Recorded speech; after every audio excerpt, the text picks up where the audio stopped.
This is an official audio log from Reformation Abroad.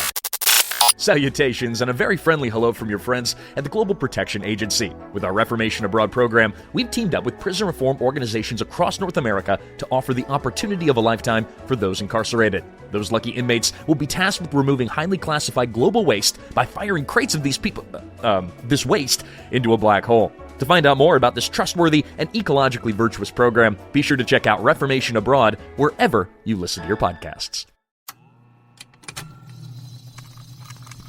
Contained herein are the heresies of Radolf Buntwine, erstwhile monk turned traveling medical investigator.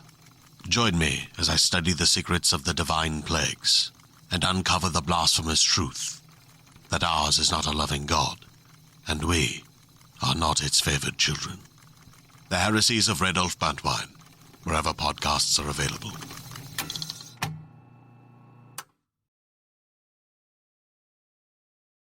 Made especially for the 11th Hour Challenge 2023, the writers, producers, and actors of the Strange New Worlds and Spaced Out Tales sci-fi audio drama anthology podcast proudly present Murder on the East Ward.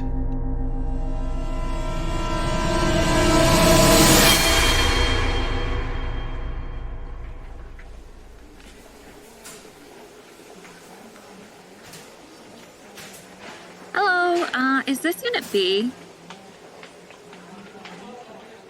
Hello? I'm supposed to be training up here today. Can somebody please tell me if I'm in the right area? Why are you yelling? Who are you? Oh, sorry. My name's Saratana. I'm the new hire. I'm here for orientation. Great. We need some fresh blood here. Take a seat. Mike is in charge here, and he's gonna be the one training you. Okay, great. Good luck, kid.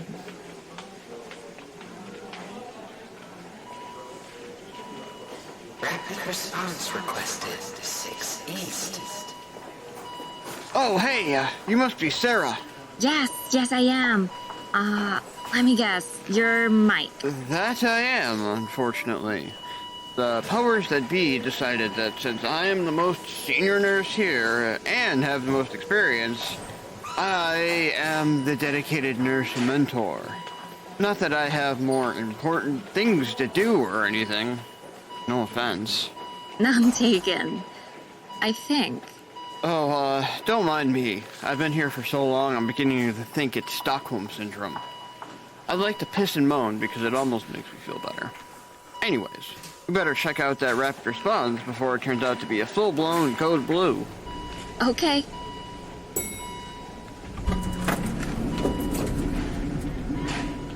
Code blue, 6 East. I knew it! So what exactly happens at Code Blues? I've never been to one. Usually, the doctor barks orders, we follow them. Depending on who's there, you could be doing compressions, administering medications, or documenting, among other things. But that's not usually what happens. Here, what usually happens is that we get so many damn rubberneckers that by the time we arrive from our unit, there's already a line to get in the room 10 staff deep.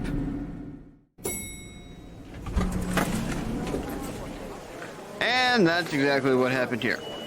Back to the unit and our regularly scheduled programming.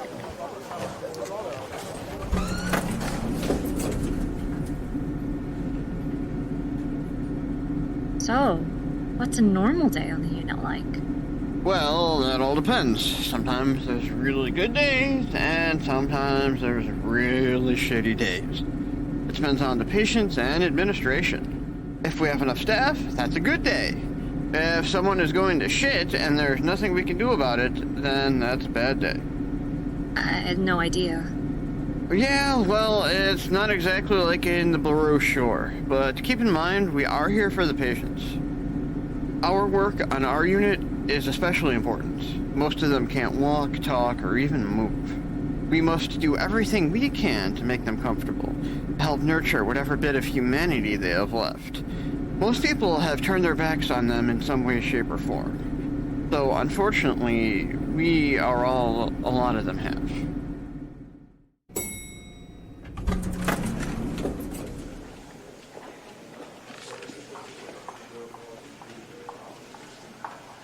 What happened at the code?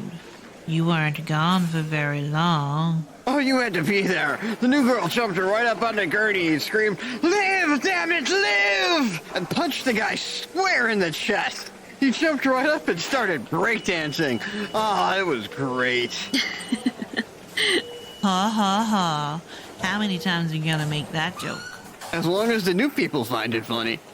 New people? Did I hear that right? Oh, crap, here he comes. Brace yourself, rookie. Fresh meat. So glad to see some new blood here. And a lady, no less. Easy, Shaun.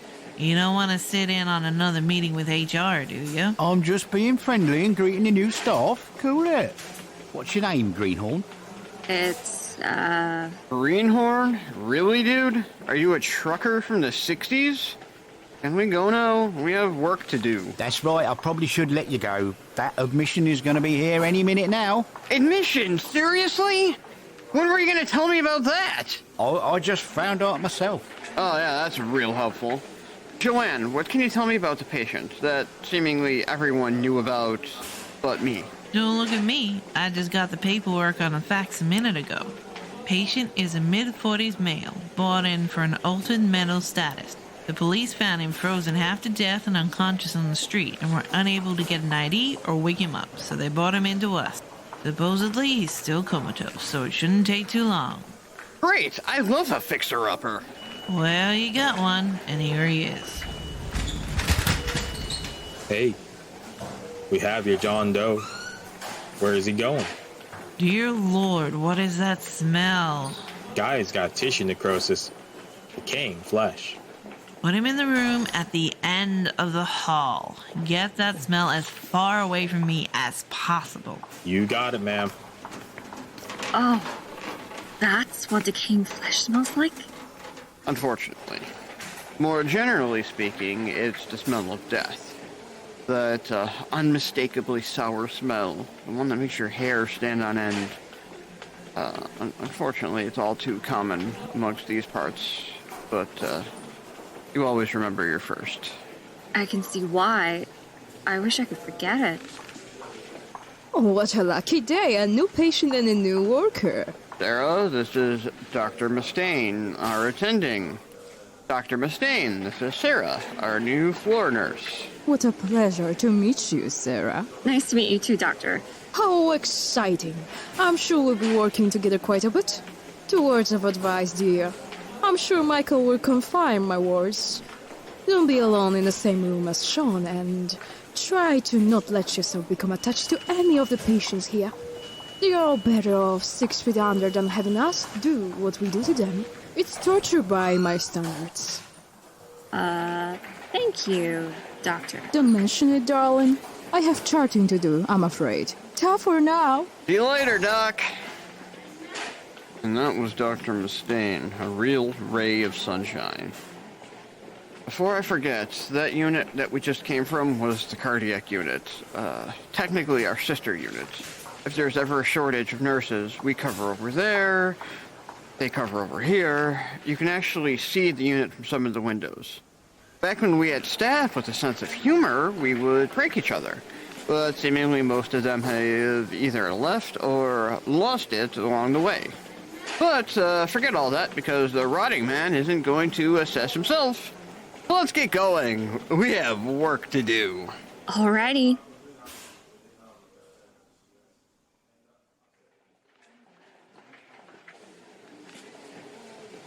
So, you've been here a week. What do you think of the job so far?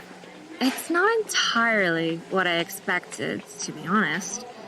That Shaun is strange. I don't know why we have to get these poor coma patients out of bed and put them in chairs around the unit. It's inhumane.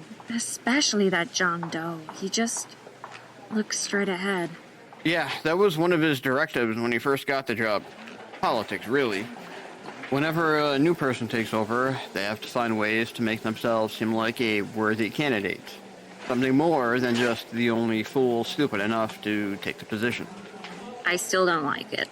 I can't imagine how they must feel watching everyone living their lives while they're stuck here. I feel like all some of them do is stare. Be glad that's all they do. I worked on the psych ward for a little bit before I came here. Everyone in that place deserved combat pay. No kidding.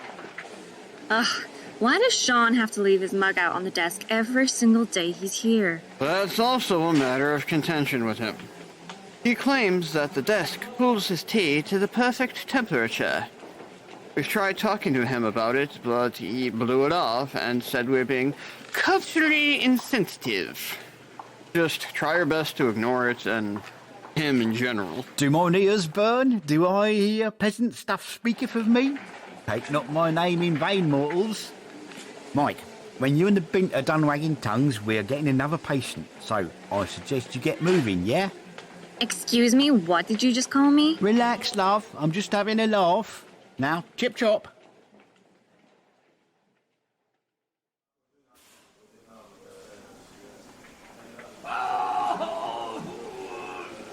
So it's been a couple months now and you still haven't quit. How are things going?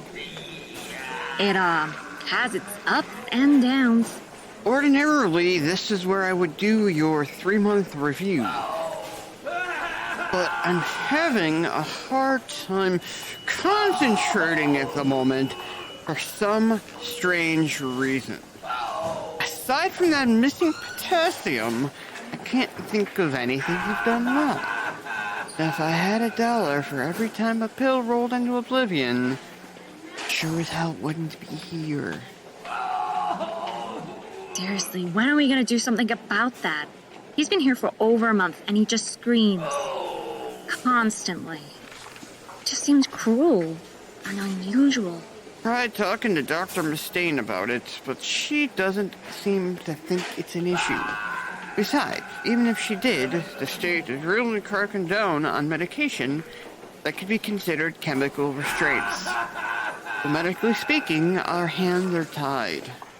Shaun has been working with Joanna to find alternative placement for him, but nobody wants him. For obvious reasons. Well, it's just sad. I feel bad for the poor guy. Oh, god damn it, Shaun! You rang? Stop leaving your goddamn mug at the desk. I spilled it all over my new scrubs. Oh dear, I'm sorry. Do you need a fresh pair of bloomers? Who am I kidding? You look like the type that doesn't wear any, am I right? I tell you what, let me take you out to dinner, right? And I'll stop leaving my tea at the desk, yeah? Not a chance in hell, you fucking slime ball. Relax, I'm just having a laugh. Posh nosh ain't really my thing anyway. But hey, if you ever want to see something long and hard with Magnum written along it, let me know and I'll show you in my office, yeah? Wait. Did I pique your interest, love? Oh, shut up. The screaming stopped. He hasn't stopped for more than a few seconds during this time of day. I'm sure he's fine, but we should probably check on him.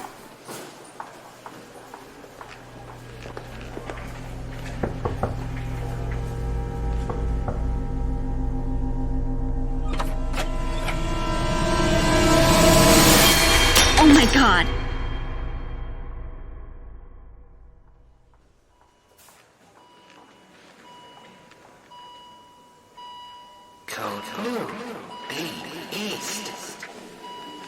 What is going on? What's the patient's status? He looks dead. Why did you call me? Well, Doc, the patient's head is rotated 180 degrees. You tell me. I wasn't sure who I should call first, you or an exorcist. Is this the screamer? Shame. Time of death 1742. Get the paperwork started and I'll sign the certificate of death when you're done. Dear God, how can she be callous? A man is dead. I mean... This is your first stiff, I take it. Wears on a lot of people. Some have better coping mechanisms than others. Hers is to shut off completely. It's sad, but every death carries a weight on your conscience. Whether it was preventable or not makes no difference. Still a lost soul. A lot of people think that we are healers. The way I see it, we just guide people to whatever station they're due at next, whether it be wellness or otherwise. Shepherds of sorts. Not our job to decide where they go, just to make sure that they get there. That is a terribly grim mindset to have. Like I said, we all have our coping mechanisms. Let's get him cleaned up for the morticians. I heard he had a really cool tattoo of a crow that I'd like to see.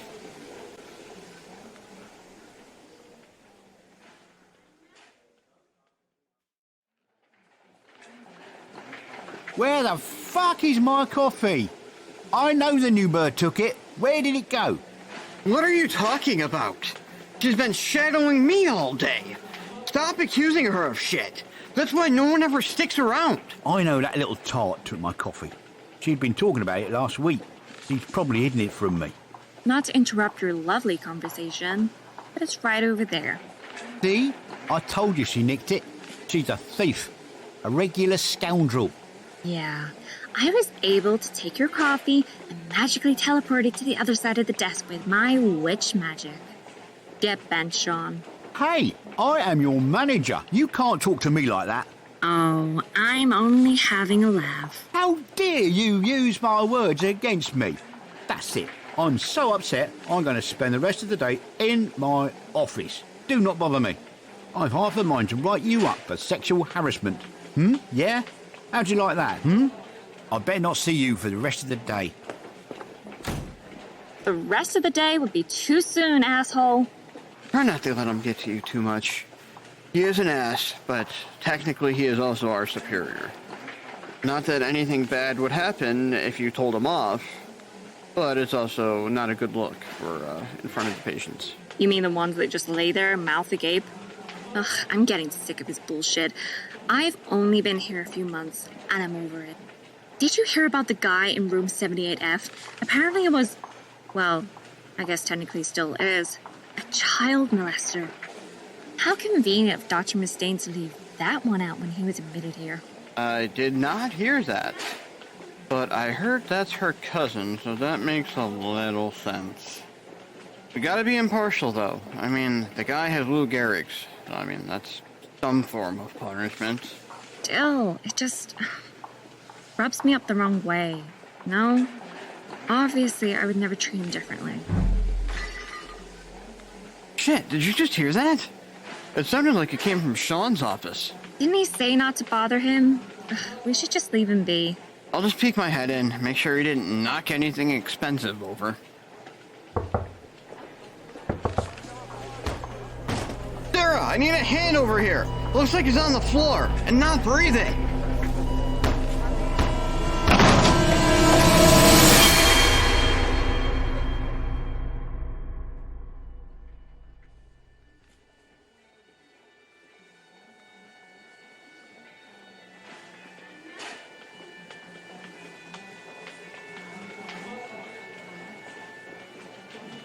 Will you turn that off? The doc down in emergency said Shaun's gonna make a full recovery, thanks to the chest compressions you gave him. Yeah, I'm never gonna live that down. You better not say a fucking word to me again. I can take those back, you know. I'm not sure that's how CPR works, but I get it. Just weird, though. He's only in his 40s, and he doesn't look like the body type to have a heart attack at that age. You never know. Have you seen how those limeys eat breakfast? With their blood pudding, sausage, eggs, baked beans, small children. Stop. You're making me hungry. Are you two talking about food again? How could you when a co-worker is in critical condition? After all he's done for everyone here. Have you no shame? Bradley, you've worked with me long enough to know that's not the case. Lighten up. The way he ate, I'm surprised it didn't happen sooner. He didn't look like it, but the dude knew his way around a cheeseburger and fries. Alright, a steamed ham and chips. I think that's what they call it over there. Anyway, he'll be back and sexually harassing everyone in no time. Those are quite heavy allegations. Please, don't throw them around unless you have concrete evidence. Well, actually... Don't bother. She'll just blow you off. Rumor is they've been an item for years. Oh, and can one of you please be a dear and see if I threw out the scalpel I used in room 78F? I had to do some debridement on that nasty wound of his. Otherwise, I'm out for the day. Ta-ta! I thought she'd never leave. Same here. Should we go look for the scalpel? I'm in no rush. Doesn't matter if we do or don't anyway. Are you familiar with the mother-in-law paradox? The what? The mother-in-law paradox. I named it. You came up with it. I call it that because the Micah-Cinto paradox sounds stupid. I initially was going to call it the rainy day paradox, but my wife didn't think that was catchy enough, so it became the mother-in-law paradox. Okay. That still doesn't tell me anything other than the fact that your wife has more common sense than you. I'm getting there. So basically, the theory is that by attempting to achieve a desired or expected outcome, either by action or inaction, then the opposite is more likely to occur. For example, your mother-in-law says she might come over this afternoon. You bust your ass all day cleaning your house so it's up to her standard. Odds are she's not going to show up. Conversely, you don't lift a finger, figuring that old hag is going to flake again. You bet your ass she's going to be there at the time she said, in her best formal wear. Okay, when was the last time you had your head checked? What has this got to do with anything? Admittedly, it has been a few years, but that's not important. My point is that, if we don't look for it, that scalpel will be sitting exactly where she left it, and tomorrow we will get bitched at by Mustane for not disposing of it. As opposed to what? Getting rid of it and not getting bitched at? See, that's the problem. According to my theory, we go look for it, it won't be in there. So then she would have tossed it herself. I didn't say that. I just said it won't be where it's supposed to be. Well, I would feel better if I checked. Rather you didn't, but hey, you do you. I'll be right back.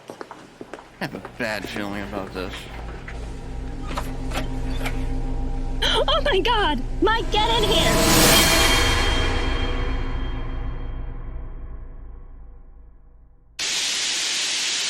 A gruesome scene was discovered at a local hospital yesterday evening. News 4 reports that a patient was found stabbed to death with a scalpel left in the room. No one has been charged yet with the stabbing, and the killer seemingly remains at large. Here to comment from the administration at Lucky Oaks Memorial Hospital, Bernard Goodfellow. I am deeply saddened by the events that transpired last night. Speaking for myself and everyone else in Lucky Oaks administration, our thoughts and prayers go out to the victim's family.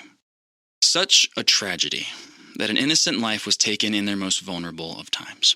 Going forward, we are ramping up security until the culprit is found, and in regard to the utmost safety of our patients, we are limiting visitors until further notice. In happier news, I am pleased to announce that the new psychiatric wing of the building is ahead of schedule, and we're going to be dedicating it to the memory of Samuel Hodgins, a longtime donor and a personal lifelong friend of mine who we recently lost.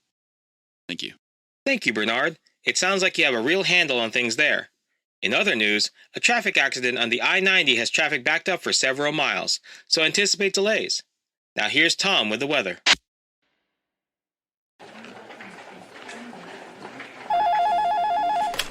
Hello, this is Mike. What? Seriously? Well, I think that's absolutely ridiculous, but whatever. What the fuck? What's going on? You won't believe this shit. I'm being reassigned to cardiac until the killer is found. They're saying that there's a staff shortage because of the increased security measures. And on top of that, a lot of people are calling in because they're afraid. What?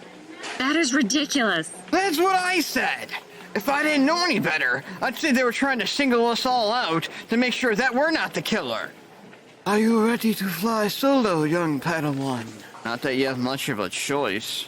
Yeah, I guess so. Hopefully this all blows over soon. In the meantime, don't try and kill anyone else, okay? I'll try not to. See you around. Well, shit. Guess I have some work to do.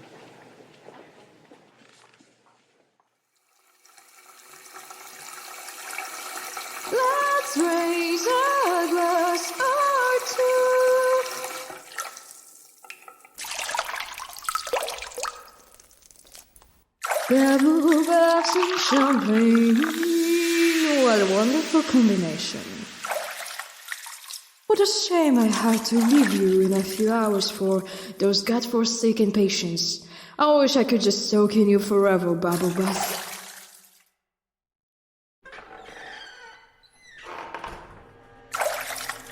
Hello? Is there someone there? You? That's not possible. You're not supposed to...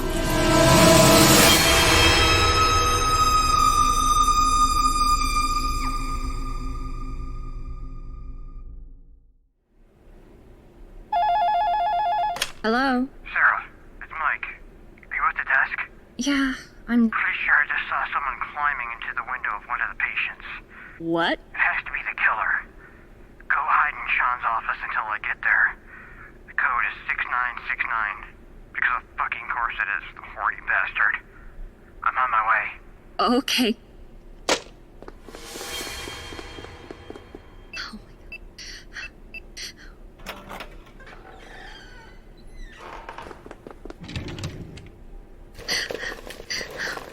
Oh my god. Oh my god. Oh my god. Oh my god.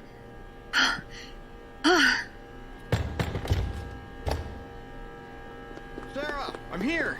I let security know. They should be up here soon. Mike, can you see anyone? No, I don't see anyone. Ah!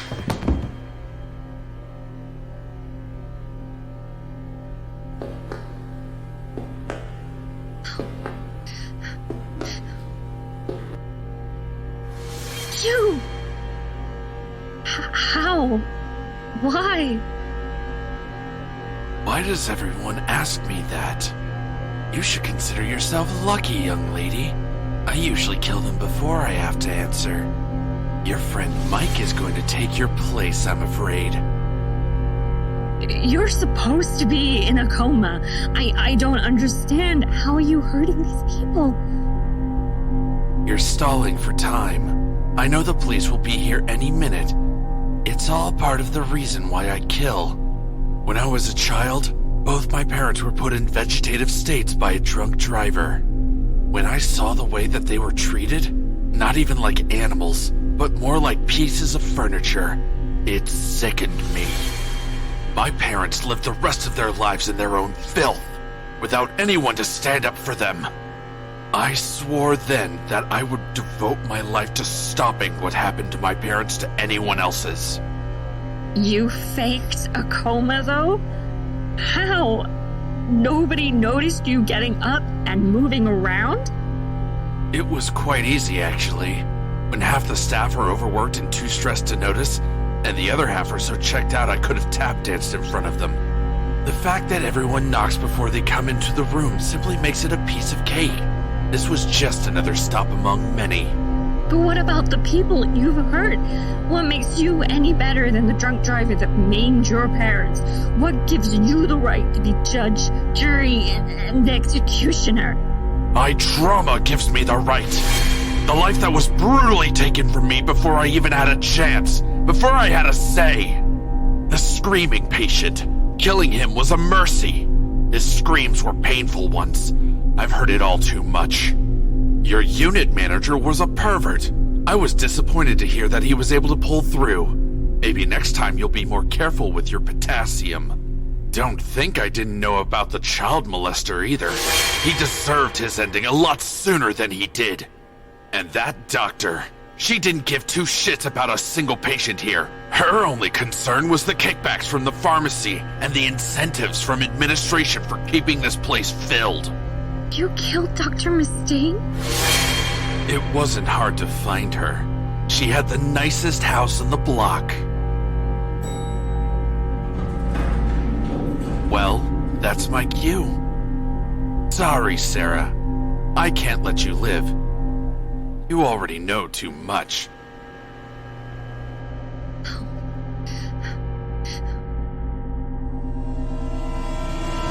No!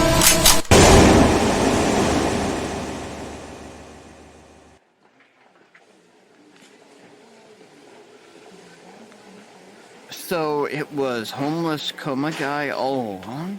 Yeah. He had a real bad vendetta against the medical field as a whole. Can't really blame him. Sounds like he was dealt a really shitty hand. I just can't believe you shot him. Where did you even get the gun? It was in Shaun's desk. He really wasn't kidding when he said he had a magnum in there.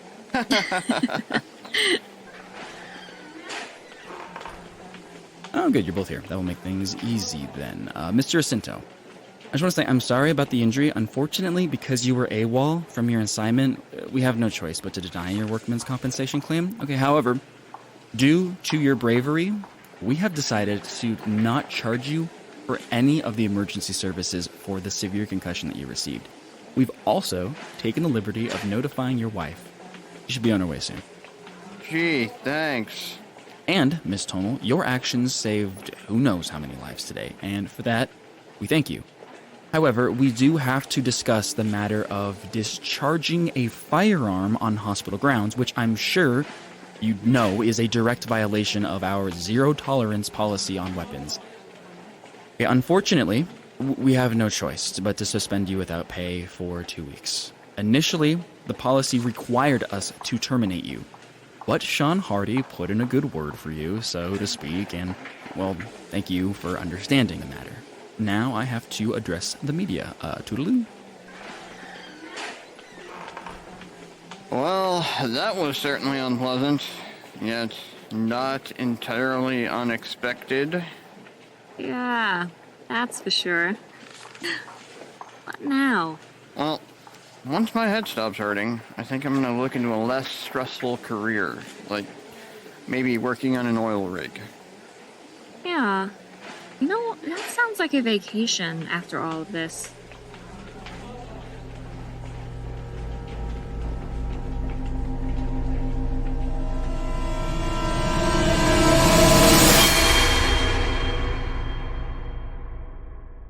Murder on the East Ward was written by Stephen Newhand and starred Lauren Deakin as Sarah, Stephen Newhand as Mike, Anna Gasecka as Dr. Mustane, John Kennard as Shaun, Joe Kilcar as John Doe, Kat McQueen as Joanna, Kaleb Deatherage as Bernard Goodfellow, Siska de Guzman as the hospital transporter and the news broadcaster, and Jim Cogan as the hospital announcer. Production and sound design were by Jim Cogan. Sound effects and incidental music were licensed from Envato Elements. This production was created especially for the 11th Hour Audio Challenge 2023 and was a collaborative effort by the writers, producers and actors of Strange New Worlds and Spaced Out Tales sci-fi audio drama anthology podcast, with a few actors borrowed from the Guild of Snails audio fiction YouTube channel, the Infinite Realms podcast, and Tales of the Monster Hunters podcast. And special thanks to Anna Gasecka for bringing the 11th Hour Audio Challenge to our attention, for without doing so, this production would never have gotten made. If you'd like to hear more audio exploits from our happy little collective, please do check out the Strange New Worlds and Spaced Out Tales podcast. You can find us on all podcast platforms and YouTube, and by visiting strangenewworldsad.my.canva.site. Subs, likes, and nice reviews are always appreciated. We have one full season of the show available to listen to right now, and a second season already in production to be released in early 2024. We'll hope to see you over there. Thanks for listening. Hope you enjoyed the show.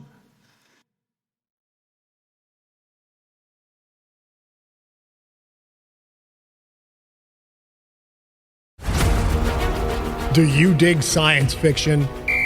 Then get ready for the hardest-hitting sci-fi you've ever heard.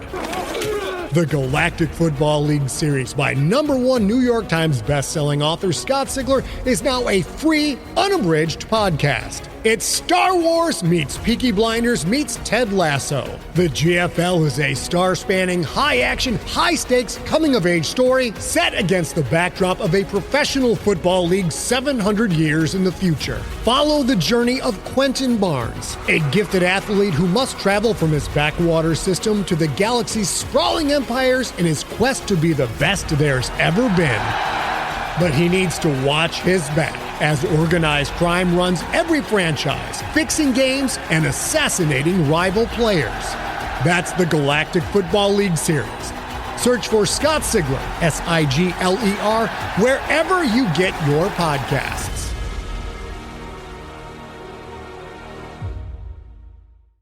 Greetings, adventurers. Today we're excited to introduce you to a new story, Dark Dice, a horror podcast that blurs the line between actual play and audio drama, where the story is determined by the roll of the dice. 6 adventurers embark on a journey into the ruinous domain of the Nameless God. They will never be the same again. One of the players is not what they seem after a doppelganger, a creature that can assume the form and voice of whatever it kills, infiltrates the team. As the players are picked off and replaced one at a time, can they figure out who the monster is before it's too late? Can you? Here's a quick example of what our show sounds like. The shambler with the jar of liquid inside of him. Soren Arkwright let loose an arrow that cracked the glass, passing through the spine of the creature. The shambler still managed to maintain its forward momentum, but stumbled as it eagerly tried to bite and swipe at Soren, landing near his feet. As Jeff Goldblum has now joined our cast, Dark Dice is available however you listen to podcasts.